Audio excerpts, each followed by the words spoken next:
சின்னஞ்சிறிய அந்த சுடர் விஸ்வரூபம் கொள்ளும் போது காட்டை எரிக்கும் தீ கொழுந்தாகும். கடல் எடை கூட ஓய்ந்து விடலாம், கொண்ட கடமை தவறாமல் மக்களை காத்தவர் நீதான். கோட்டையை நோக்கி எழுப்பப்படும் எங்களின் குரல்களை முடக்குகிறார்கள் தடுப்புச் சுவர் எழுப்பி. எரிந்த சாதி என்னும் தீயினை அணைத்திட தீயாய் திரண்டனர் மக்கள். சுவாசப்பையை கருப்பைக்குள் உயிர்ப்பாக்கிடும் உலக நாயகிகளாய். Our sponsors, National Import Aluminum Modular Kitchen. Make your kitchen your way. உங்கள் வீட்டிற்கே வந்து அளவுகள் எடுத்து சிறந்த முறையில் கிச்சன்களை வடிவமைத்து தருகிறது National Import Aluminum Modular Kitchen.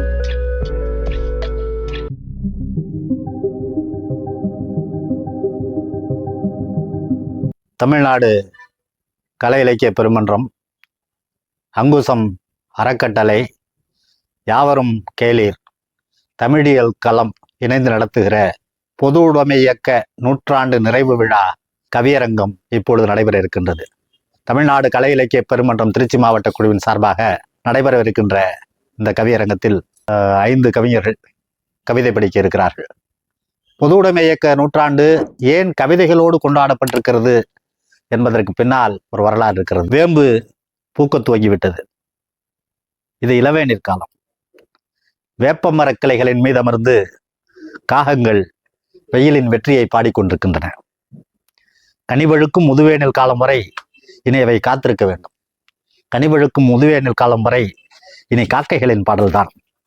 சிறு இறை கிடைத்தாலும் தனித்து உண்ணாது சுற்றத்தாரை கூவி அடைத்து சேர்ந்துண்ணும் காக்கைகள் தான் பொது உடைமைக்காரர்கள்.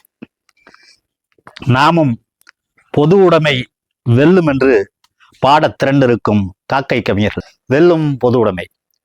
30 கோடி ஜனங்களின் சங்கம் முழுமைக்கும் பொது உடைமை என்று பாரதி பாடி ஒரு நூற்றாண்டு கடந்து விட்டது. 3 லட்சம் வார்த்தைகள் அகராதியில் கொண்ட தமிழ் பொது உடைமை என்கிற வார்த்தையை தன் சொற்களஞ்சியத்தில் சேர்த்து கொண்டது அன்றைக்குத்தான். அது ஆம், பொது உடைமை என்ற சொல்லே பாரதி மூலம் கவிதை வழி தமிழ் பெற்றது. அதனால்தான் பொது உடைமை இயக்க நூற்றாண்டு நிறைவில் கவியரங்க வடிவத்தில் நாம் கொண்டாடி கொண்டிருக்கிறோம். ஐரோப்பிய கம்யூனிசம், ஆசிய கம்யூனிசம், லத்தீன் அமெரிக்க கம்யூனிசம், இப்படி புவியியல் ரீதியாக பல உண்டு வரலாற்றில். இட்லி கம்யூனிசம் தொடங்கி சேர்ந்து குடிச்சா அதுவும் சோசியலிசம் தான் என்பது வரை கீழிறங்கி வந்த சினிமா கம்யூனிசம் நம்மிடையே உண்டு. வசதி படைச்சவன் தரமாட்டான், வயிறு பசிச்சவன் விடமாட்டான் என்று பட்டுக்கோட்டை சொன்னதுதான் அசல் கம்யூனிசம். காடு விளைஞ்சன்னு மச்சான், நமக்கு கையங்காலம் தானே மிச்சம் என்று அவன் கேட்டது அன்று மார்க்ஸ் கேட்டது. மார்க்ஸ் கேட்டதைத்தான் பட்டுக்கோட்டை வேறு சொல்லில் கேட்டான். இருள் என்பது மிக குறைந்த ஒளி என்பான் பாரதி. பாசிச இருட்டு நாட்டை சூழ்கையில் அது முழுமையாக இருளாகி விடாமல் தடுக்கின்ற மிகச்சிறிய வெளிச்சம் பொது உடைமை. அது மிகப்பெரிய வெளிச்சமாக மாறும்போது அதிசயங்களை நிகழ்த்தும். இருள் விலகும் அதிகாலையிலும் பகல் விடைபெறும் அந்தி மாலையிலும் கீழ்வானமும் மேல்வானமும் சிவப்பது மாற்றங்களின் நிறம் சிவப்பு என்று சொல்லத்தான். இதைத்தான் காலையிலும் மாலையிலும் சிம்பொனி இசைக்கும் வானத்து பறவைகள் பாடுகின்றன, வண்ணத்து பூச்சிகள் பின்தொடர்கின்றன. வேட்டை சமூகம் மாற்றம் பெற்று வேளாண் சமூகமாய் ஆனபோதுதான் நில உடைமை பிறந்தது, பொது உடைமை இறந்தது. அத்தனை பேதங்களும் அதன் பின் பிறந்தன. அதில் ஆண் பெண் பேதம் வெறும் அடையாள பேதம். சாதி பேதம் அது சனாதன பேதம். வர்க்க பேதம் தான் அடிப்படை பேதம். இதை உணர்த்தும் வேதம் தான் மார்க்சிய ஞானம். என்னை தீர்ந்து கொண்டிருக்கும் சின்னஞ்சிறிய மண்ணகளில் காற்றோடு போராடி கொண்டிருக்கும் மெலிந்த திரியின் சிறிய சுடர் இப்போது பொது உடைமை. ஆனாலும் இத்தனை பிரம்மாண்டமான காரிருள் இன்னும் அஞ்சுவது அதை கண்டுதான். சின்னஞ்சிறிய அந்த சுடர் விஸ்வரூபம் கொள்ளும் போது காட்டை எரிக்கும் தீ கொழுந்தாகும். அதில் கொடுமைகள் எரிந்து நீராகும்.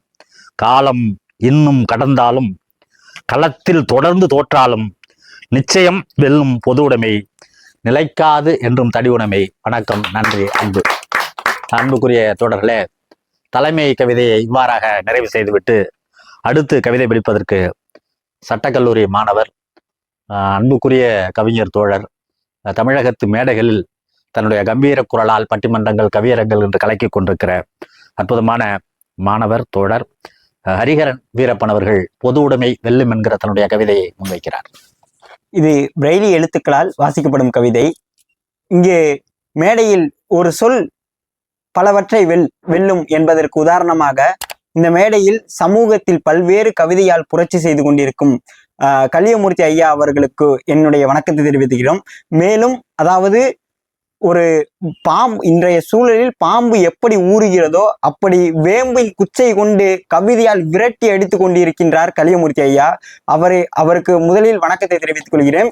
இரண்டாவதாக, சூரியன் எப்படி பகலில் வெளிச்சமாய் இருக்கிறது, இரவில் அதன் வெளிச்சம் நிலாவாக ஒளிர்ந்து கொண்டிருக்கிறதோ அப்படி எங்கள் மாணவர்களாகிய எங்களுக்கு சதீஷ் ஐயா வழிகாட்டி கொண்டிருக்கிறார் அல்லவா.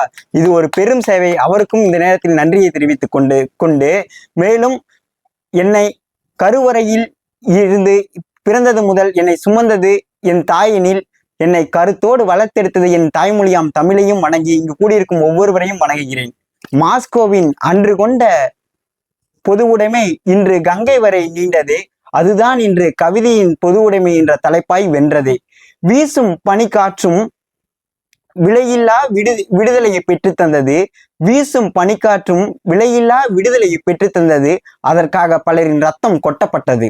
வீசும் பனிக்காற்றும் விலையில்லா விடுதலையை கொண்டது, அதற்காக பலரின் ரத்தம் கொட்டப்பட்டது.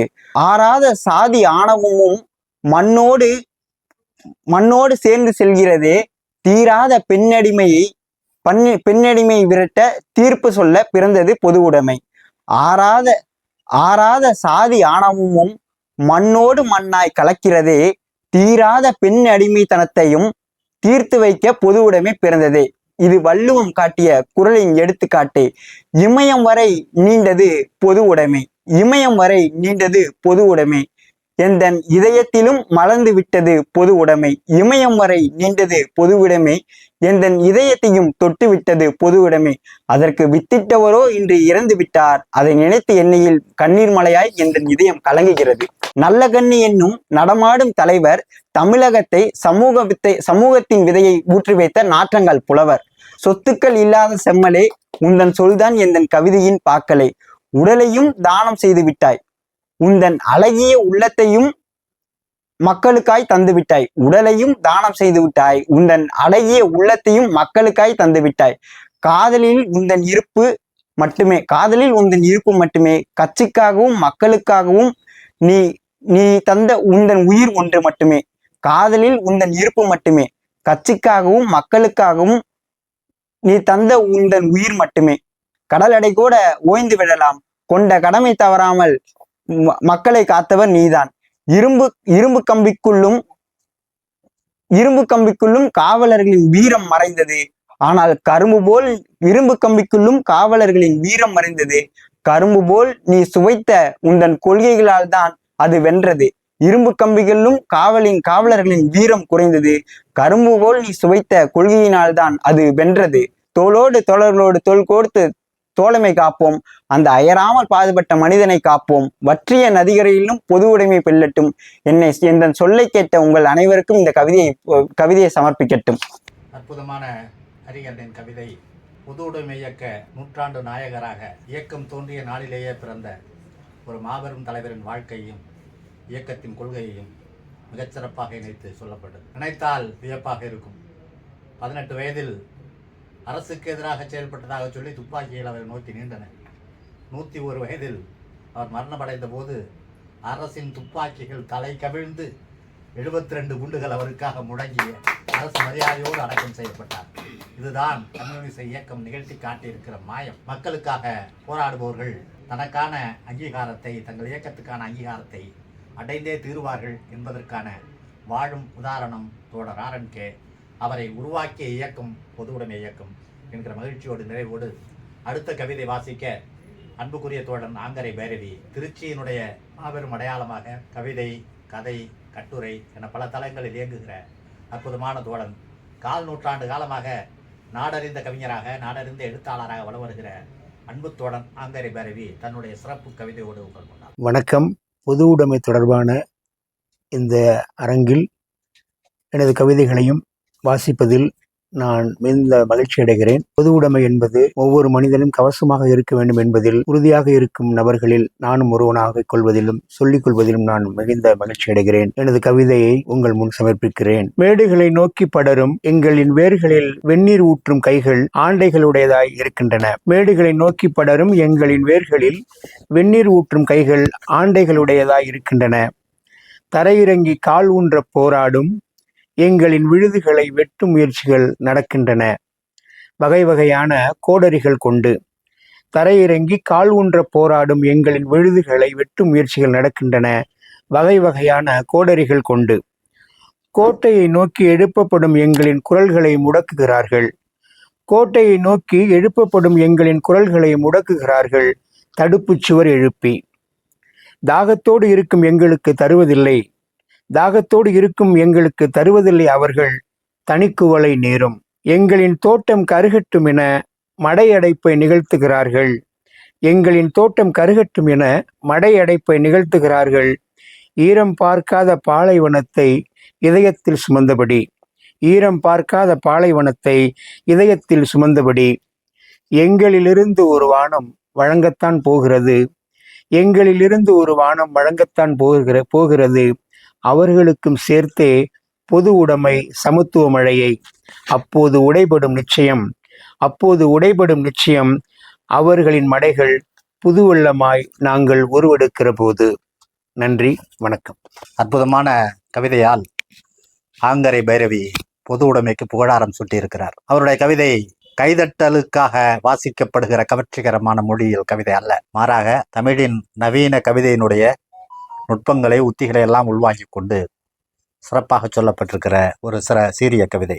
ஆங்கரை பைரவிக்கு அன்பான வாழ்த்துக்கள். உங்களிடையே கவிதை வாசிக்க மாணவி மகாலட்சுமி வருகிறார். மகாலட்சுமி என்கிற பெயர் திருமகள் என்பதாக நாம் அறிந்திருக்கிறோம். செல்வத்தினுடைய செழிப்பினுடைய குறியீடாக, அடையாளமாக, படிமமாக திருமகள் காட்டப்படுகிறார், பார்க்கப்படுகிறார். செல்வத்தின் அடையாளமாக நான் பார்க்கவில்லை திருமகளை. நம்முடைய மகத்தான மொழிதான் நம்முடைய பொக்கிஷம். சொற்களின் தேவதையாக, சொற்களின் திருமகளாக நம் முன்னே வந்திருக்கிற மகாலட்சுமி பொது உடைமை வெல்லும் என கவிதை படிக்க உங்கள் முன்னே இப்பொழுது. அங்குசம் நேயர்களுக்கும் இந்த கருத்தரங்க அமைப்பாளருக்கும் இங்கு கருத்தரங்கத்தில் வீற்றிருக்கும் சான்றோர் பெருமக்களுக்கும் இந்த தமிழ் பிஞ்சு பிள்ளையின் அன்பு வணக்கங்கள். இன்று நான் பொது உடைமை வெல்லும் என்ற தலைப்பில் கவிதை வாசிக்கின்றேன். அன்று ரஷ்யத்தில் பூத்த மலர் இன்று காவிரி கரை வரை மனம் வீசுதே. அதனால்தான் இன்று வெல்லட்டும் பொதுவுடைமை என்னும் முழக்கம் நம் முன்னே நிற்குதே. எரிந்த சாதி என்னும் தீயினை அணைத்திட தீயாய் திரண்டனர் மக்கள். அதை பார்த்து சாதி கூட சாம்பலாய் மிரண்டு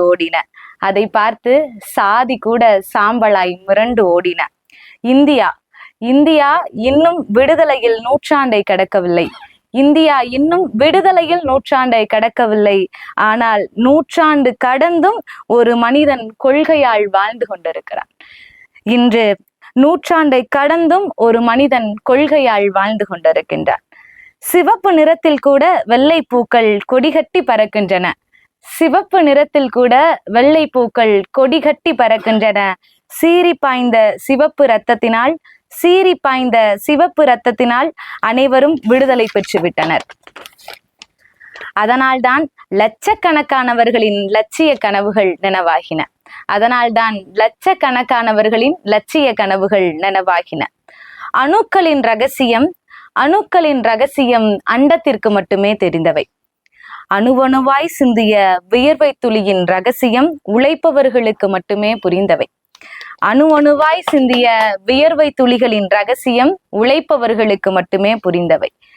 பறக்கும் பறவைகளுக்கு இறகு எத்துணை முக்கியமோ இலக்கு நோக்கி பயணிக்கும் தொழிலாளர்களுக்கு உரிமை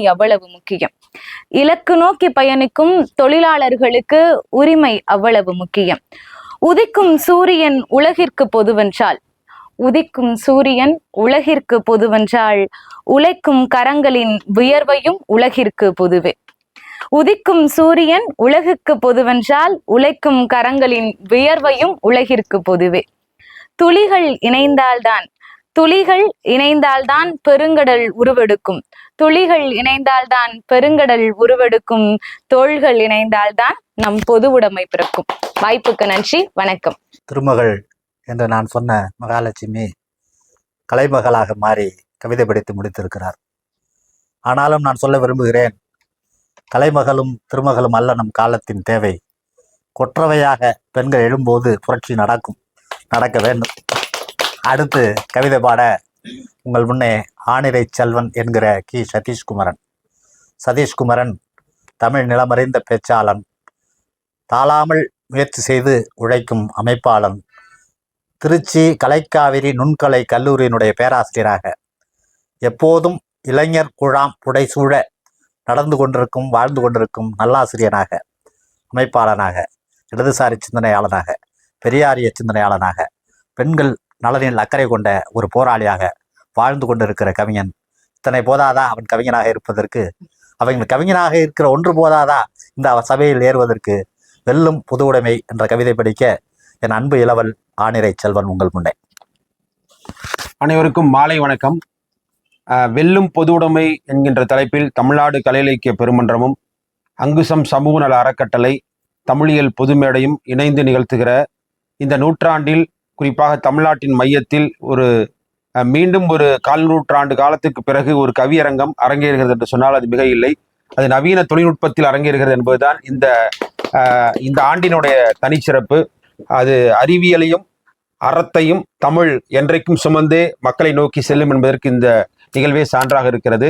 காரணம், இந்த நிகழ்வினுடைய தலைமை கவிஞராக இந்த நூற்றாண்டின் நாங்கள் பார்த்து மகிழ்ந்து அவரோடு வாழ்ந்து கொண்டிருக்கின்ற மீசை முளைத்த பாப்புலர் நெருடாவாக எங்களுக்கெல்லாம் நெறிப்படுத்தி கொண்டிருக்கின்ற கவிஞர் கலியமூர்த்தி அண்ணனை வணங்கி, அவருடைய உடையை நீங்க கருப்பு தலைமையில்தான் இங்க செம்படை தோழர்களாக நாங்கள் அமர்ந்திருக்கிறோம் என்று சொன்னால் அது மிக இல்லை. அதனால்தான் அவர் தன்னுடைய கவிதையிலே குறிப்பிட்டார், திராவிட பறவைகள் காக்கைகள் என்று சொல்லி. அது செம்மையின் வடிவம் என்று ஒற்றுமையின் அடையாளத்தாக குறிப்பிட்டார்கள். அது வேம்பு, கசகும் வேம்பு இந்த நிலத்தினுடைய மிகப்பெரிய தாய் மரம்.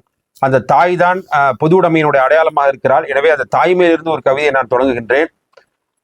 3 தாறு வாழைப்பழத்தை வட்ட வட்ட கூம்புகளாய் அடுக்கி வச்சு பொழுதோட பொழப்புக்கு கிளம்பும் பொன்னம்மா பாட்டி, தள்ளாடுற வயசுலையும் தடுமாற்றம் இல்லாம தட்டு நிறைய காய்கறியை சுமந்து வரும் வீராயி கிழவி, மகன் பேரன் கைவிட்டாலும் மனசை விடாம வயவேலைக்கு போய் மானத்தோட தனிச்சு வாழும் மாக்காயி, எடுபட்ட பயமுள்ள உயிர்கொல்லியா வந்து செத்த போதும், உயிர்கொல்லி நோய் வந்து செத்த போதும் விடுபட்ட வாழ்வ தள்ளு வண்டியில தள்ளிக்கிட்டு தக்காளி விற்கும் தனத்தக்கா, எம்மோ குப்பைன்னு ஊரு குப்பைய சாக்கடை கழிப்பிடத்தை கூட்டி கழுவும் ஆரோக்கியத்தம்மா, சாலையோரம் கடை போட்டு இட்லி வியாபாரம் பண்ணி மகளை பொறியாளரா ஆக்குற இருளாயி, கட்டுன பய கள்ளத்தனமா கூத்தியாவோட ஓடிட்டாலும் கறவ மாட்டை நம்பி பாலூத்தியே பிள்ளைகளை படிக்க வச்ச பார்வதி அம்மா, முதுகெலும்பு உடைய மூட்டையா அழுக்கு துணி சுமந்து ஒத்தையில ஊர் அழுக்க வெளுத்து வரும் முத்தம்மா,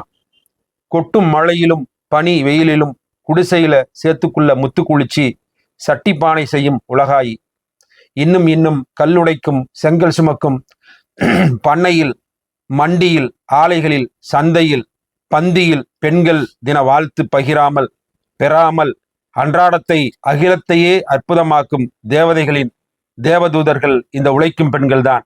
உழைக்கும் பெண்கள் உள்ளவரை என்றைக்கும் வெல்லும் பொது உடைமை, என்றைக்கும் வெல்லும் பொது உடைமை. நவீன யுக நங்கையர்கள் பகிர்கின்றனர் வாழ்த்துக்களை வார்த்தைகளில் மட்டும். வெளிச்சம் அடையாக்கும் அவர்களோ பூமிப்பையின் சுவாசப்பையை கருப்பைக்குள் உயிர்ப்பாக்கிடும் உலக நாயகிகளாய், பூமிப்பையின் சுவாசப்பையை கருப்பைக்குள் உயிர்ப்பாக்கிடும் உழைக்கும் பெண்களோ உலக நாயகிகளாய் உலா வருகின்றனர் உலக உருண்டை சுமந்து. அவர்கள் இடுப்பிலும் தோளிலும் எலும்பிலும் தலையிலும் அவர்கள் சுமப்பது வெறும் உற்பத்தி பொருள் அல்ல, பொது உடைமையை. வெல்லும் பொது உடைமை, உழைக்கும் பெண்களால் என்றைக்கும் வெல்லும் பொது உடைமை என்று முதல் கவிதையை நான் முடிக்கிறேன். இந்த நம்முடைய தேசம் மகாத்மா காந்தி காலமான போது தமிழ்நாட்டில் இருந்தான ஒரு குரல் ஒலித்தது. தந்தை பெரியார் இந்த தேசத்திற்கு காந்தி தேசம் என்று பெயர் சூட்டுங்கள் என்று சொன்னார். இன்றைக்கு இந்த கவியரங்கத்தில் நான் குறிப்பிடுகிறேன், எங்களுடைய தோழர் 101 ஆண்டுகள் வென்று நேற்றைக்கு காலத்தினுடைய மடியில் அங்கே நீக்கமர அவர் அங்கே ஒரு குழந்தையாக இருக்கிறார். இன்றைக்கு நான் குறிப்பிடுகிறேன், இந்த தேசத்திற்கு தோழர் நல்லகண்ணு தேசம் என்று குறிப்பிடுங்கள். காரணம், செங்கோட்டையில் தேசிய கொடி பறக்கிறது. செங்கோட்டை என்கின்ற செம்மையே மக்களினுடைய உழைப்பு, மக்களுடைய ரத்தம், மக்களுடைய போர்க்குரல், மக்களுடைய ஒருங்கிணைப்பு, மக்கள் திரட்சி தான். அதுதான் இந்த செங்கோட்டை. செங்கோட்டை என்பது எங்களுடைய அடையாளம் தான். அந்த கோட்டையில் தான் மக்களினுடைய கொடி பறக்கிறது. அது மக்களுக்காக வேண்டும் என்பதுதான் எங்களுடைய நோக்கம். இதோ 2வது கவிதையை நான் தொடங்குகிறேன். கனவிலும் நினைக்கவில்லை அருந்தும் நீரை அடிமாட்டு விலைக்கு விற்பார்கள் என. கனவிலும் நினைக்கவில்லை தண்ணீரை காசு கொடுத்து வாங்கி குடிப்போம் என்று. கனவாகவே இருக்கிறது, தண்ணீரை காசு கொடுத்து வாங்கவே முடியவில்லை. கனவிலும் நினைக்க முடியவில்லை உலக அரசியலின் கச்சா பொருள் நீராகும் என. பெருநிறுவனங்களின் பெருங்கனவிலும் பெரிதினும் பெரிதாய் தெரிகிறது நம் நீர்நிலைகள். வெறும் கனவாகவே இருக்கிறது அனைவருக்கும் ஒரே சுடுகாடு என்பதும் நல்ல குடிநீர் என்பதும். தண்ணீரின் கனவில் செத்து மிதக்கிறது நம் நன்னீர் ஏரிகள், சீமை கருவேல வேர்களின் வன்புணர்வில். கனவிலும் தண்ணீர் கனவான பின்பு நனவில் நீளும் நீருறிஞ்சும் அட்டைகளாய் மணல் லாரிகள். தப்பித்தவறி தண்ணீர் கனவு கண்டால் கூட்டுப்புணர்ச்சிகளில் காணல் நீரின் சமாதிகளாகும் நதிகள். கனவின் நதிகளில் நதிகளே கொள்ளை நோயில் பலியாகிட, பேருந்துகளில், ரயில்களில், வானூர்திகளில், கருவில், சிசுவில் கனவின் விஷமான பெருநிறுவன மரபணுக்கள் சுமந்திடும் வணிகமய பிணங்கள். இனி உலக அதிசயமாகும் பிள்ளையாரும் குளிர்பானம் குடித்து சுத்திகரிக்கப்பட்ட நீரில் குளிப்பது. அர்த்த ஜாமத்தில் நம் பிள்ளைகளின் கறி தின்று நதியின் சாம்பல் பூசி திரிவான் சுடலை மாடன். கனவிலும் நீரற்று நனவிலும் நிலம் வறண்ட பின் நட்டக்கல்லும் பாடிக்கொண்டிருக்கும் பொருட்பெருஞ்சோதி கார்ப்பரேட் பெருங்கருணை என்று நாம் கேவலமாக நாம் ஒரு ஓலக்குரல் எழுப்பி அழுது கொண்டிருந்தாலும் கூட ஒருபோதும் வீழ்ந்து விடாது பொது உடைமை. கடைசி பறவை விதைத்து கொண்டிருக்கின்ற வரை, கடைசி செஞ்சட்டை தோழன் உள்ளவரை, கடைசி ஒரு தோழன் செவ்வணக்கம் என்று சொல்லுகின்ற தோழன் உள்ளவரை ஒருபோதும் வீழ்ந்து விடாது இந்த உழைக்கும் மக்களினுடைய நாடு. என்றைக்கும் கடைசி தோழன் உள்ளவரை, கடைசி பறவை உள்ளவரை, கடைசி சிவப்பு வானம் உள்ளவரை வெல்லும் பொது உடைமை, வெல்லும் பொது உடைமை என்று சொல்லி அனைவருக்கும் பொது உடைமை தின வாழ்த்துக்களை சொல்லி விடைபெறுகிறேன். நன்றி, வணக்கம். நாம் நிறைவு பகுதிக்கு வந்து விட்டோம். அற்புதமான இந்த கவியரங்கம் மிக அழகாக, மிகச்சிறப்பாக நடந்து முடிந்திருக்கிறது. ஆனிரை செல்வன் அழகான 2 கவிதைகள் மூலம் இந்த கவியரங்கத்துக்கு செறிவூட்டி இருக்கிறார். 2வது கவிதையில் கார்ப்பரேட் யுகத்தில் நாம் காணும் கொடுக்காட்சிகளை, நிலக்காட்சிகளை வரி வரியாக அடுக்கி கொடூரங்களை அரங்கேற்றி காட்டியவர். அதற்கான விடுதலையாக, அதற்கான மார்க்கமாக முதல் கவிதையிலே உழைக்கும் பெண்களின் வாழ்வை சித்தரித்திருக்கிறார். நான் மிகவும் ரசித்த, மிகவும் வியந்த கவிதை இது. ஆண்கள் ஒருவருடைய பெயர் கூட அதில் குறிப்பிடப்படவில்லை. அத்தனை பேரும் பெண்களாக, அத்தனை பேரும் உழைக்கும் பெண்களாக இருக்கிறார்கள். அது உண்மைதான். லெனின், மாமேதை லெனின் சொல்வார், புரட்சி என்பது பெண்கள் தான் தொடங்கி வைத்தார்கள் ரஷ்ய புரட்சி என்று. அமெரிக்காவில் நடந்த சிகாகோ புரட்சியும் பெண்கள் தான் தொடங்கி வைத்தார்கள். பிரெஞ்சு புரட்சி நடக்கும் போதும் அதை பெண்கள் தான் தொடங்கி வைத்தார்கள். பெண்கள் துவங்கும் போதே புரட்சிகள் வெற்றி பெறுகின்றன என்பதுதான் மாமேதை லெனின் சொன்ன மேற்கோள் என்பதுதான் உண்மை. கோயில்களில் மகான்களின் சந்திக்க நீண்டிருக்கும் நெடிய வரிசைகளில், உணவுப் பொட்டலங்கள் பெறுவதற்கான அகதி முகாம் வாசல்களில் காத்து கிடக்கிற, கண்ணீரோடு நிற்கிற தாய்மார்கள் தங்களுடைய நெஞ்சின் கனலை ஏந்தி தங்களது பசித்த குடல்களை உருவி எடுத்து ஒரு ஓரிழை யாழாக மீட்டி புரட்சியின் பாடல்களை பாடும்போது தேசம் விடுதலை பெறுகிறது என்பதுதான் புரட்சிக்கான இலக்கணம். புரட்சி என்பது தேநீர் விருந்து அல்ல என்பார் மாமேதை மாவோ. அது துப்பாக்கிக்குள்ளிலிருந்து பிறப்பதாக அவர் சொல்லுவார். துப்பாக்கிக்குள்ளிலிருந்தும் பிறக்கலாம், அது மட்டுமே மார்க்கம் அல்ல. இன்றைக்கு காலம் மாறி இருக்கிறது. வாக்குப்பெட்டிகளிலும் மலரலாம் என்று லத்தீன் அமெரிக்க நாடுகள் காட்டியிருக்கின்றன. லத்தீன் அமெரிக்காவுக்கெல்லாம் போக வேண்டாம். நம்முடைய இந்தியாவுக்கு சற்று வடக்கில் இருக்கிற நேபாளத்திலும், சற்று தெற்கில் இருக்கிற இலங்கையிலும் கூட வாக்குப்பெட்டிகளின் மூலமே வந்து விற்கிறது பொது உடைமை. பொது உடைமை வருவதற்கு 1000 வழிகள் இருக்கின்றன. அதை தடுப்பதற்கு பல்லாயிரக்கணக்கான அரக்க கரங்கள் இருக்கின்றன.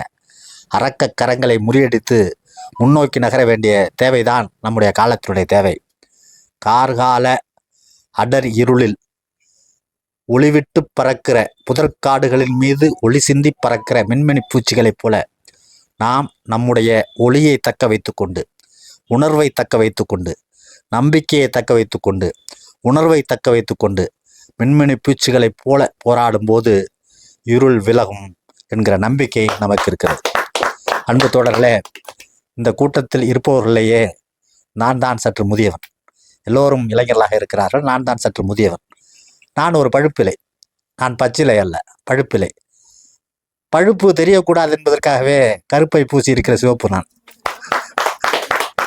பழுப்பு தெரியக்கூடாது என்பதற்காகவே சற்று கருப்பை பூசி இருக்கிற சிவப்பு நான். உள்ளமோ வெள்ளை. வெள்ளை உள்ளம் படைத்தவர்கள் கருப்போடும் சிவப்போடும் நீலத்தோடும் கைகுலுக்கும் போது புரட்சி நடக்கிறது. அது இங்கு நிகழ்ந்து கொண்டிருக்கிறது, விரைவில் நிகழப்போகிறது. வாழ்த்துக்கள், வணக்கம், நன்றி, மகிழ்ச்சி.